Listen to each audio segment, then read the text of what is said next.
এই একটু মারামারি করে নেন, নেন নেন, একটু মারামারি করেন, ওই যে পুলিশ আছে ধরিয়ে দেন। আমি এর আগে এপ্রিল মাসের 29 তারিখে এসে এই পুলিশ ভাইদের ভয়ে পালিয়েছিলাম, এসে এই ভোটটা খেতে কি অবস্থা ছিল বলেন তো ওই সময়। যে লোকটা এই কাজের সাথে জড়িত ছিল সে কি তানভীর নাকি জানো, সেই লোকটা এখন জেলখানায় আছে। তার নাকি এই বাম কান ছাত্ররা নষ্ট করে দিয়েছে।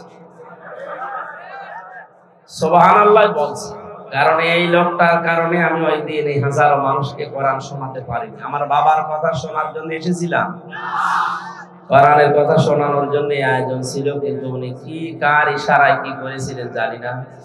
যাদের ইশারায় করুক আমরা সব টের পেয়েছি। যাদের ইশারায় করেছিল সেই লোক এখন লাল দালালি আছে। নাম রেখেছিল তো ভালো, আসাদুজ্জামান নূর।